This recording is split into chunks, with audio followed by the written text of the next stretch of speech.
শুভেচ্ছা বক্তব্য নিয়ে আসছেন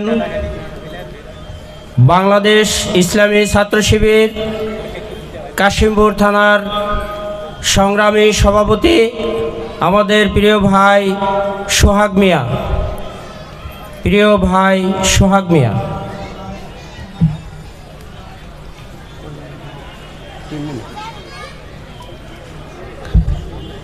আউযু বিল্লাহি মিনাশ শাইতানির রাজিম। বিসমিল্লাহির রহমানির রহিম।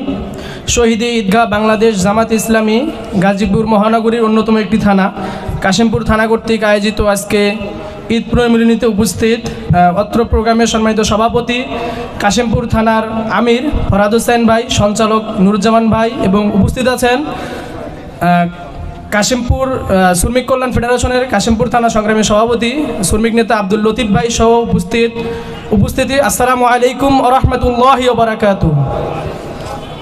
শুকরিয়া আদায় করছি সেই মহান মনিবের দরবারে, যিনি আজকে আমাদেরকে এই উন্মুক্ত পরিবেশে ঈদ পরবর্তী সময়ে একত্রে হয়ে আমাদের কর্মজীবন এবং সাংগঠনিক ময়দানে উপস্থিত হওয়ার মতো তৌফিক দান করলেন। এজন্য শুকরিয়া আদায় করছি আলহামদুলিল্লাহ। সংক্ষিপ্ত দরুদ পেশ করছি বিশ্ব মানবতার মুক্তির দূত রাসূল করিম সাল্লাল্লাহু আলাইহি সাল্লামের উপরে, যার আনিত আদর্শ বাস্তবায়ন করাই আমাদের জীবনের মূল লক্ষ্য উদ্দেশ্য। সকলে সংক্ষিপ্ত দরুদ পেশ করছি সাল্লাল্লাহু আলাইহি সাল্লাম। সম্মানিত উপস্থিতি, আপনারা জানেন যে আমাদের 12 তারিখে জাতীয় সংসদ নির্বাচন এবং গণভোট অনুষ্ঠিত হয়েছিল। এই গণভোটে আমাদের মৌলিক যে দাবিগুলো ছিল, যে আমাদের বিগত স্বৈরশাসক হাসিনার মতো কোনো ফেসিবাদ যাতে আমাদের বাংলার জমিনে আর কেউ না আসতে পারে, এটাই ছিল আমাদের গণভোটের মূল লক্ষ্য আর কি। কিন্তু আমরা দেখতে পাচ্ছি যে বর্তমান সময়ের সরকার এবং আমরা দেখেছি যে বিগত 5 আগস্টের আগে একজন মন্ত্রী ছিল, যিনি আমাদেরকে সবসময় সংবিধানের দোহাই দিত আর কি। নাম মনে আছে তার আপনাদের? কাউয়া কাদের ছিল আর কি। কিন্তু আমরা দেখতে পাচ্ছি 5 আগস্টের পরেও আমাদের একজন মন্ত্রী মহোদয়, স্বরাষ্ট্রমন্ত্রী মহোদয়, তিনি কাউয়া কাদের ভূমিকায় অবতীর্ণ হচ্ছেন।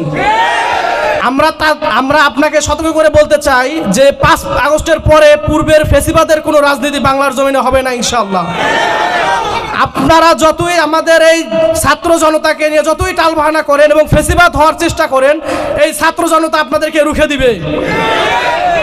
আপনাদেরকে আরও সতর্ক করে বলতে চাই যে আপনারা যেই ইস্যু নিয়ে ক্ষমতায় গেলেন, একটা বাংলায় কথা আছে কি, যে মোল্লারা সিন্নি ছিল না, যে সিন্নির দোহাই দিয়ে আপনারা গণভোটের পক্ষে ক্যাম্পেইন করে আপনারা ক্ষমতায় গেছেন।